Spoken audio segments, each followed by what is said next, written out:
Olá, estamos iniciando mais uma entrevista dentro do programa do Movimento 2022, O Brasil que Queremos, através da TV Suprem, braço de comunicação da União Planetária. Hoje teremos o prazer de receber o professor Benício Viero Schmidt, da Universidade de Brasília. Vamos revisitar a formação de nosso convidado e suas atividades nas áreas de ensino e pesquisa, principalmente na Universidade de Brasília. Vamos também conhecer as atividades do nosso convidado na CAPES, a Coordenação de Aperfeiçoamento do Pessoal de Ensino Superior, na FAPE-DF, a Fundação de Apoio à Pesquisa do Distrito Federal, e no Conselho Nacional de Educação. Vamos também destacar a importância das áreas das ciências humanas e humanidades no desenvolvimento social e econômico no Brasil. O nosso convidado é graduado em Direito pela Pontifícia Universidade Católica do Rio Grande do Sul, mestre em Ciência Política pela Universidade Federal de Minas Gerais e doutor em Ciência Política pela Stanford University, nos Estados Unidos. Possui um pós-doutorado na Universidade de Sorbonne, em Paris. De 1982 a 2008, quando se aposentou como professor titular da Universidade de Brasília, exerceu atividades de ensino e pesquisa na área de sociologia, especialmente nos seguintes temas: Estado, Brasil, avaliação, educação e análise comparada. Exerceu também atividades acadêmicas na Universidade Federal de Minas Gerais e na Universidade Federal do Rio Grande do Sul. Publicou 100 artigos em periódicos, 14 capítulos de livros e 5 livros.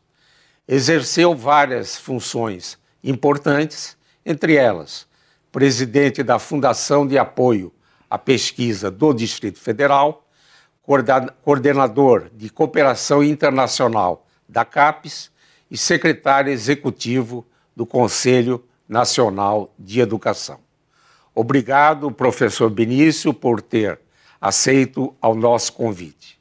Na minha primeira indagação, pediria para revisitar sua formação e suas atividades acadêmicas, principalmente na Universidade de Brasília.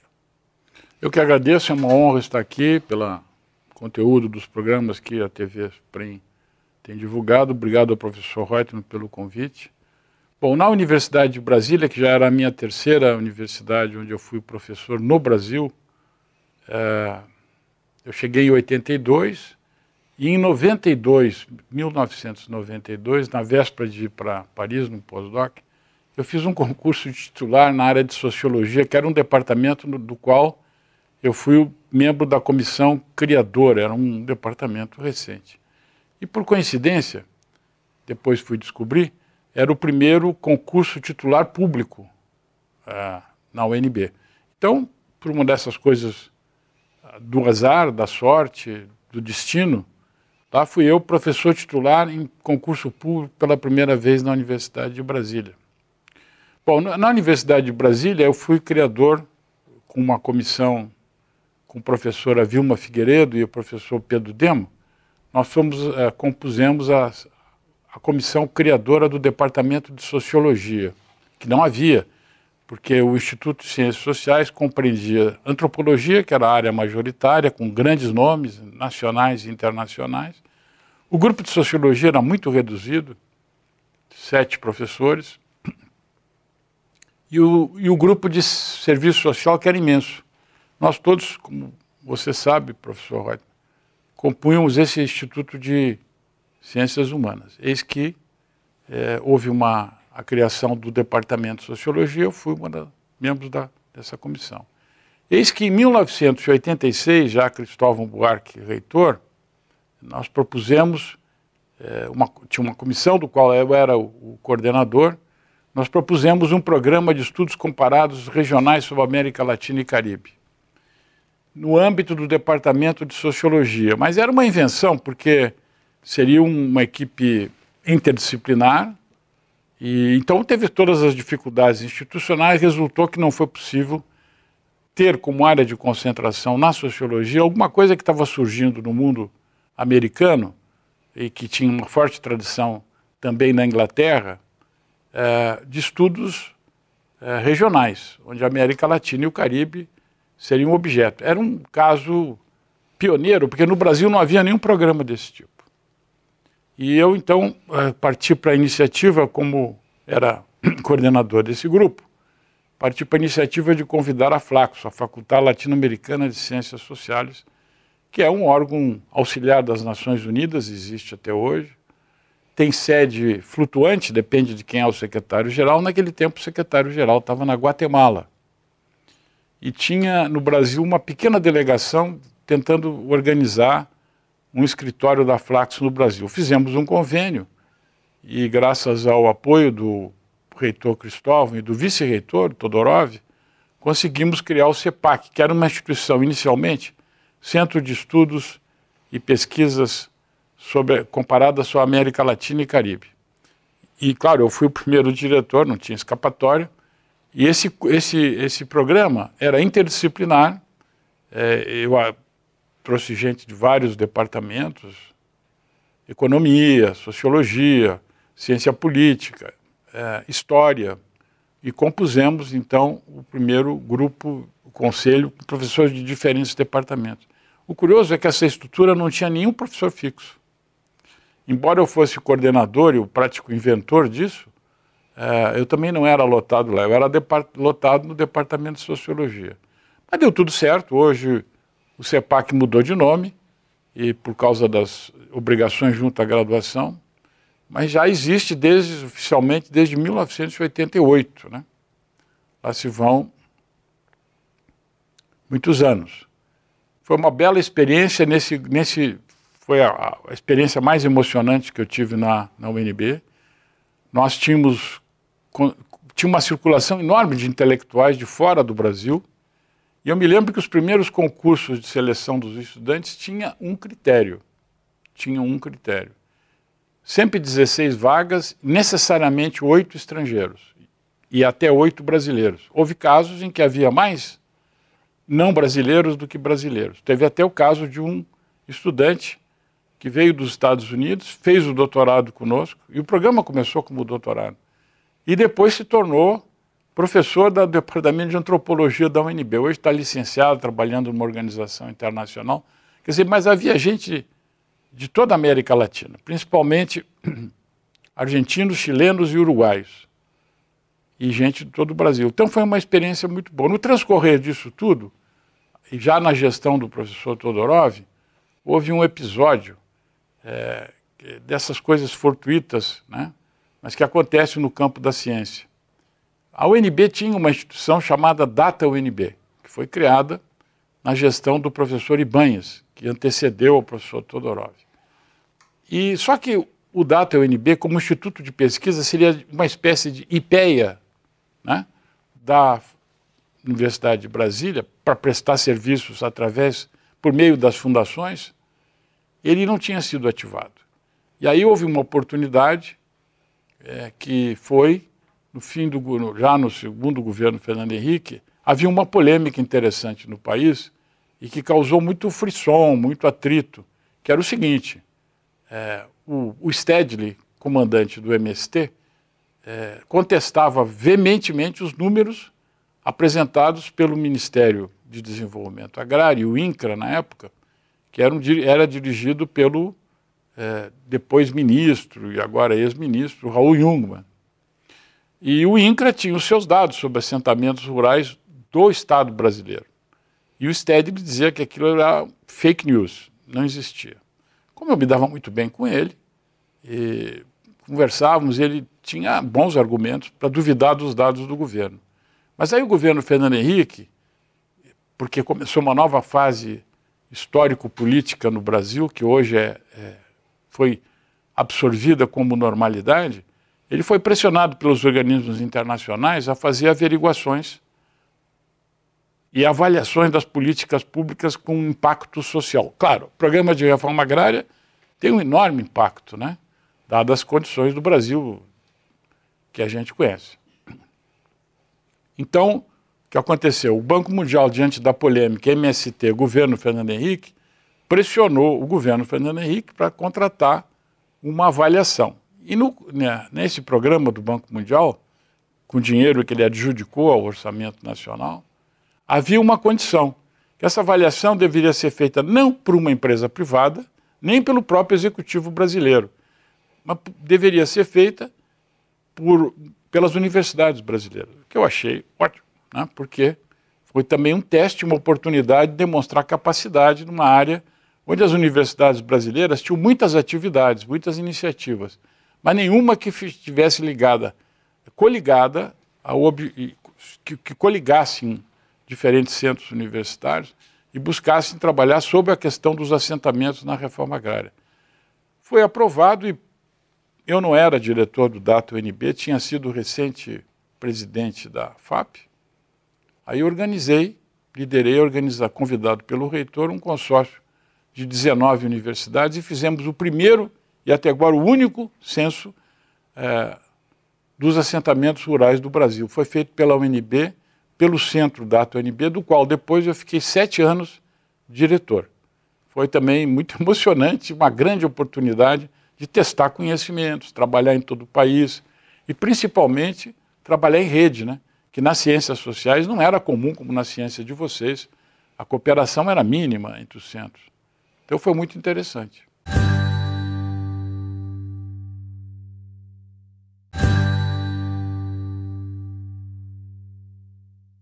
Voltamos com essa interessante conversa com o professor Benício Vieira Schmidt. Professor Benício, poderia enfatizar a importância da FAPDF, da CAPES e do Conselho Nacional de Educação, onde ocupou cargos importantes?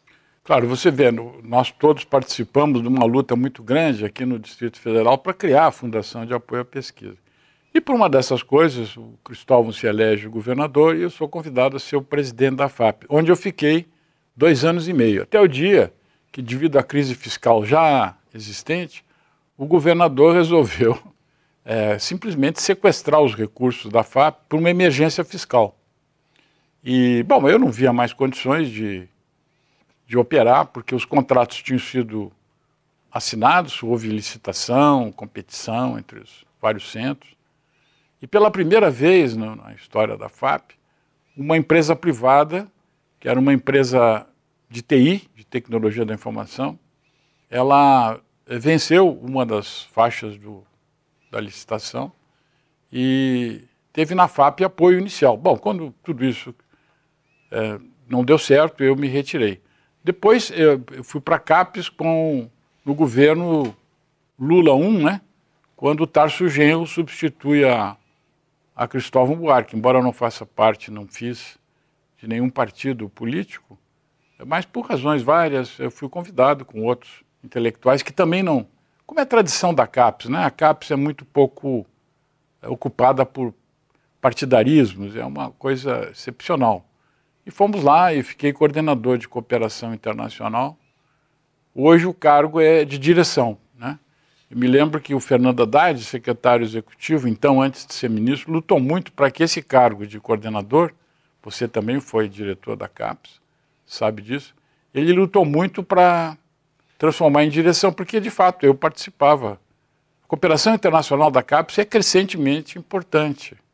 Me lembro que fiz várias viagens e ativamos ou reativamos convênios com a China, por exemplo, né, que a CAPES não tinha. Para trazer, por exemplo, um dos componentes desse acordo era trazer professores de mandarim para o Brasil, que nós conseguimos. O governo federal, durante o período Lula, conseguiu fazer isso pioneiramente. Teve muitos resultados positivos. Hoje há muitos sinólogos no Brasil. Não tanto quanto os necessários, mas foi importante esse contato. Reativamos contatos convênios com a Austrália e outros países que estavam fora do circuito ainda, por razões que não dependiam só do Brasil, é evidente. Então foi muito interessante, né? Lá fiquei algum tempo, voltei ao UNB, me aposentei e fui convidado, então, pelo ministro Fernando Haddad para, num curto período, resolver alguns problemas ad hoc, ali localizados no Conselho Nacional de Educação, onde eu fiquei 7 meses. O Conselho Nacional de Educação, para mim, é uma instituição, minha visão, muito complexa, muito difícil, muito difícil as decisões, os jogos de interesse, mas é da vida. É um resumo do Brasil. E precisaria ter, desde eu verifiquei isso, senti isso, até hoje eu sou muito amigo do presidente do Conselho, que é o professor Luiz Cury, né? Meu amigo pessoal, inclusive, não me nego a dizê-lo. Ele precisaria ter um corpo técnico um pouco maior, bem capacitado, para poder fazer um trabalho que ele não consegue. Então ele fica muito à disposição dos grupos de pressão, já que, por exemplo, a educação superior do Brasil foi praticamente privatizada, né? Cerca de 80% hoje, as matrículas estão em grupos privados, que não necessariamente são grupos brasileiros, inclusive. Eles têm um nome, são sediados no Brasil, mas a maioria desses grandes grupos está baseada em recursos de investimento inicial, um seed money, e são grandes holdings financeiras internacionais. Então o Brasil precisaria exercer um controle. Agora, contradição, o atual governo publica ontem, né, que vai tentar desregular a avaliação da educação superior privada. Isso é um problema interessante, porque pode dar certo e pode dar muito errado, né? Bom, foi essa a minha experiência no Conselho Nacional de Educação. Eu também exerci, depois disso tudo, me aposentei em 2008, em fevereiro, aí eu fui convidado pelo então presidente do Conselho Nacional de Justiça e presidente do STF, o ministro Gilmar Mendes, para implantar um departamento que estava no... O CNJ, o Conselho Nacional de Justiça, tinha recentemente sido criado. Hoje é um órgão importante, pesado e tal. Aí ele pediu para mim implementar um departamento que estava no organograma, mas que na verdade não estava funcionando. O Departamento de Pesquisas Jurídicas, hoje ocupado a direção por uma grande cientista política de São Paulo. Eu fiz um compromisso com o ministro de ficar só 6 meses, que eu não queria mais estar no serviço público. Fiquei 7. Mas foi muito interessante. Por que aconteceu isso? Outra coisa. Quando no Data UNB, como diretor, a presidente do STF era a ministra Ellen Grace. E ela fez uma chamada nacional para implantar um programa muito interessante que até hoje existe. Você pode abrir o site do STF, do Conselho Nacional de Justiça, chama-se Justiça em Números, mas pasme. Nós ganhamos, apresentamos um projeto, o Data UNB ganhou e nós fizemos uma pesquisa durante mais de um ano, Justiça em Números, com amostragem dos processos, para ver nas várias áreas do direito penal, criminal, civil, etc., os entraves. Fizemos um primeiro relatório e pusemos no site do STF. Aí, por isso que eu fui convidado para implantar lá o que a UNB tinha apontado, independentemente, com essa pesquisa, que precisaria ter um monitor. Hoje é o grande problema, né? E que se reflete, inclusive, nessa discussão agora, muito recente, o pacote do ministro Moro, ele não prestou atenção, ou se prestou, resolveu desprezar um dado importante. Não é por falta de leis que a justiça não é cumprida. Ela não é cumprida porque ela não tem condições de aparelhamento, né?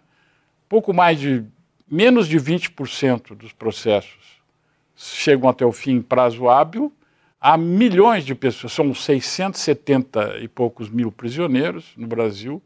Há muitos que estão lá há muitos anos sem processo andando, portanto, correm o risco de morrer na prisão sem terem sido julgados em todas as suas etapas. Há aberrações fantásticas. Nossa pesquisa apontou para isso. E você vê, isso era 2005, 2006. Nós estamos em 2019, a conversa é a mesma, né? E não foi por falta de pesquisa. Hoje esse programa, esse monitoramento existe, só que o CNJ está associado a outras instituições universitárias de pesquisa, pública e semipública, para fazer isso, porque ele não tem condições internas. O meu projeto era que o CNJ tivesse aparelhamento interno. Isso não significa ter 500 pessoas trabalhando. Podia ter 50 capacitados. Mas o governo fez, então, o que está fazendo crescentemente, sem interrupção, terceirizando funções de Estado. É bom, é ruim, só a história dirá, né? Mas foi importante essa experiência também no CNJ, porque eu tinha vindo da área de Direito, voltei a estudar e trabalhar sobre isso. E o que mais me orgulhou é que esse trabalho não era meu, era da UNB, né? E eu tenho esse vício de ser um sujeito institucional. E foi uma grande honra para a UNB ter vencido essa licitação, que foi pesada, e ter cumprido muito bem o programa, tanto que ele passou a ser componente da política judiciária, que é interessante, né? Professor Benício, poderia enfatizar a importância da sociologia e outras áreas das ciências humanas e humanidades para o desenvolvimento social e econômico do Brasil?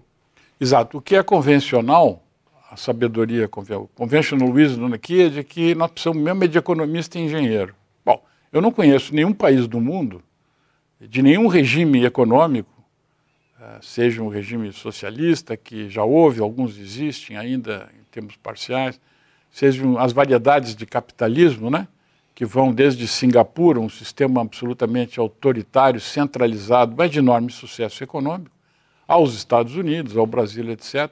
Eu não vejo nenhuma desses fenômenos, desses acontecimentos, sem a forte presença de cientistas sociais, porque eles é que são responsáveis pela formação do discurso, isso é importante, especialmente numa era onde a comunicação é quase tudo, né? As pessoas precisam entender, porque as coisas são muito transparentes, por todas as condições tecnológicas de comunicação que temos, como também são eles que, numa perspectiva histórica mais larga, pode avaliar, junto aos economistas e engenheiros, o que é possível fazer do ponto de vista das condições sociais. Quero dizer, por exemplo, nada mais espantoso, a meu juízo, que um ministro recém-impossado no Brasil venha a público para uma entrevista junto à BBC,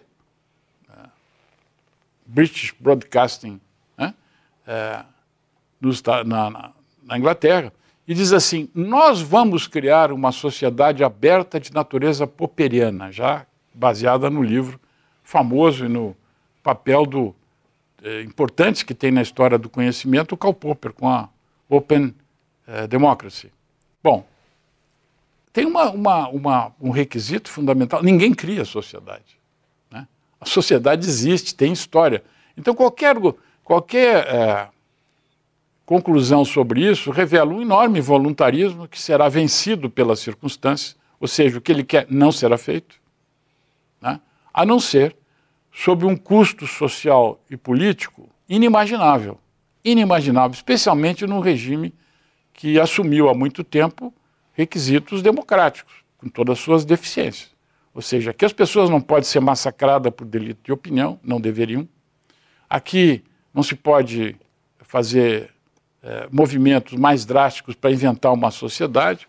Há casos no mundo que se tentou, e sempre com resultados muito trágicos, né? Então, quem é que diz isso? Quem é que explica o que é a sociedade? São os sociólogos, são os historiadores, são os antropólogos, né, que estudaram por dentro as teias, as armadilhas e as formações sociais que sustentam o que nós temos aqui. O Brasil é uma sociedade complexa e um Estado formatado de maneira muito generosa, formatado. A execução disso é sempre acidentada. O que está dito pode, às vezes, não ser alcançado, como é o caso aqui do Brasil e de muitos outros países. Mas eu não consigo entender como um projeto de desenvolvimento possa dispensar as ciências sociais de nenhuma forma, né? E hoje, outras ciências, como sempre, mas muito mais evidenciadas, por exemplo, na sua área, biologia, pela crise ambiental. Quer dizer, você fazer projetos de desenvolvimento que não contem também com grandes aportes da biologia é uma loucura, porque o mundo é um só, né? Professor Benício, o Movimento 2022, o Brasil que queremos, ele pretende envolver os jovens para construir caminhos para termos um Brasil melhor e mais justo. Nesse minuto final do programa, poderia enviar uma mensagem aos jovens que nos assistem? Eu acho que esse movimento é crucial, sua importância, por duas razões. Primeiro, porque ele trabalha com uma perspectiva mais complexa, uma visão mais complexa do que pode ser, do que é a sociedade brasileira, os seus recursos e tal. E segundo, porque é uma tentativa de superar as dificuldades institucionais que as universidades apresentam para o progresso do conhecimento interdisciplinar, sem o qual nós não vamos ter perspectiva e horizontes de um projeto político democrático. Então, movimentos como esse, que existem não só aqui, mas sempre existiram nos grandes centros de pensamento do mundo, de produção do conhecimento, é crucial, quer dizer, é uma chance que todos nós temos de compartilhar conhecimento, perspectivas e generosamente exercer a crítica, a autocrítica, etc. Eu espero que isso possa continuar e faço o que eu posso para ajudar. Professor Benício, gostaria de agradecer a sua presença em nosso programa, proporcionando essa interessante e importante conversa. Esse e outros programas do Movimento 2022, o Brasil que Queremos, podem ser acessados no canal YouTube da TV Supre. Nos encontraremos em uma próxima oportunidade. Até lá!